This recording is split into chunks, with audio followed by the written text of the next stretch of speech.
ఈరోజు దేశ భవిష్యత్తు ఒక పెద్ద ప్రమాదంలో పడింది.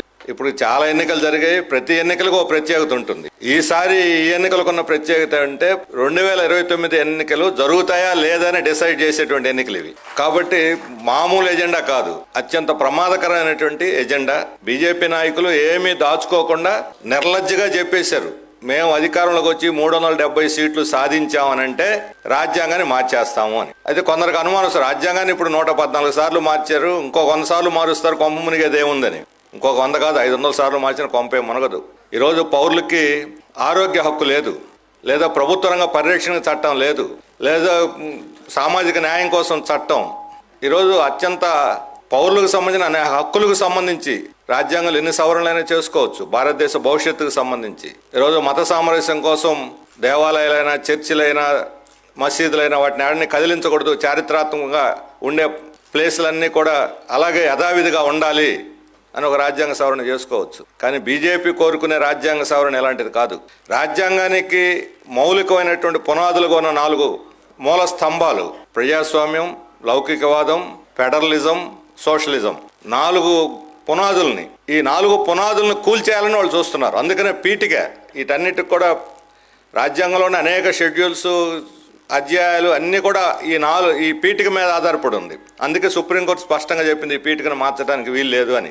ఇప్పుడు దాన్నే మారుస్తామంటున్నారు. ఏమిటి లౌకికవాదం? అసలు ఈ లౌకికవాదం ఏమిటి, అర్థం ఏమిటి? ఈ మధ్య ఎవరో స్వామీజీ, ఆయన స్వరూపానంద స్వామి ఏదో బీజేపీలో చేరాడట. ఆయన వీడియోలో మాట్లాడుతుంటే విన్నాను అనమాట. మనకు రామరాజ్యం కావాలి అంటే మంచిదే కదా రామరాజ్యం, గాంధీ కూడా చెప్పాడు. ఏమిటి ఆ రామరాజ్యం? రామరాజ్యంలో మేము గురువులు ఎట్ట చెబితే రాజులు అలా చేశారు. ఇప్పుడు గురువుల మాట ఎవడో లెక్క చేయటం అసలు మమ్మల్ని. మేము దేశ హితం కోరేవాళ్ళం, మా మాట వింటే దేశం బాగుపడుద్ది అంటే ఆ గురువులు పరిపాలన చేస్తారు. ఎవరు గురువులు? వాళ్ళు ఎవరికైనా చదువు చెప్పారా? ఎవరికైనా విజ్ఞానం బోధించారా? వాళ్ళు ఎక్కడుంటారో కూడా తెలియదు. ఇప్పుడు వాళ్ళందరూ ఎక్కడెక్కడ వాళ్ళందరూ వచ్చేస్తున్నారు, తామర తంపర్లాగా వచ్చేస్తా ఉన్నారు. ఇప్పుడు గాంధీ చెప్పిన రామరాజ్యం వేరు, మోడీ చెబుతున్న రామరాజ్యం వేరు. గాంధీ రామరాజ్యంలో కుల వివక్షత ఉండకూడదు, అంటరంతరం ఉండకూడదు, సంపన్నులు పేదవాళ్ళకి సహాయం చేసే ధర్మకర్తృత్వం పాటించాలి, మత సామరస్యం ఉండాలి. ఈ రకమైనటువంటి ఆయన రాముడైనా, అల్లా అయినా, యేసు అయినా అందరూ ఒకటే, అన్ని మతాలు కలిసి ఉండాలి. మత సామరస్యం కోసం ప్రాణాలు త్యాగం చేసిన వాడు మహాత్మా గాంధీ. కానీ వేళ రామరాజ్యం ఏమిటి? వేళ రామరాజ్యంలో రాముడు శంభుకుణ్ణి చంపేశాడు. తర్వాత అడిగారు రాముడిని, శంభుకుణ్ణి ఎందుకు చంపారంటే నాకేం తెలుసు, నా గురువు గారికి చంపన్నా నేను చంపేశాను అంటే గురువు గారు ఆజ్ఞాపిస్తారు, ఈయన చంపేస్తాడు. ఎందుకు? శంభుకుడు చేసిన పాపం ఏమిటి? చదువుకోవటం, చదువు చెప్పటం. సావిత్రిబాయి పూలే అవమానాలు పడింది చదువు చెప్పి. జ్యోతిబా పూలే నిర్బంధాన్ని ఎదుర్కొన్నాడు.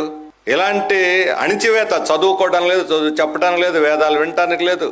ఈ కుల వ్యవస్థను తిరిగి పునరుద్ధరించి దానికి ఒక గౌరవనీయమైన స్థానాన్ని కల్పించడమే ఈరోజు వీళ్ళ యొక్క లక్ష్యం. ఈ అణిచివేతని రామరాజ్యం అని పేరు పెట్టారు వాళ్ళు దానికి. మనకు తెలుసు ఏకలవ్యుడు బొట్టినవేలు ఎందుకు దాన్ని కట్ చేసి తీసుకున్నాడు ద్రోణుడు గురుదక్షిణగా? విలువిద్య వాళ్ళు చేయటానికి లేదు. అతను పాపం తనంతట తాను ద్రోణుడు బొమ్మను పెట్టుకొని ఏకలవ్య శిష్యుడు అంటారు కదా, ఏకలవ్యుడు. ఆ పేరు అలా వచ్చింది. వీళ్ళు విల్లంబులు వేయటానికి లేదు, చదువుకోవటానికి లేదు, నైపుణ్యం సంపాదించడానికి లేదు. అన్నిటికీ ఆధారంగా ఉన్నటువంటి బొట్టివేలను తీసేస్తే పోద్ది. అంటే మరలా మనకు రాబోయే రామరాజ్యంలో ఏకలవ్యులు ఉండటానికి వీల్లేదు, వాళ్ళ బొట్టిన వేలు తెంచేస్తాం. ఇది వాళ్ళు కోరుకునేటువంటి రామరాజ్యం. అలాంటి రామరాజ్యమా మనం కోరుకునేది?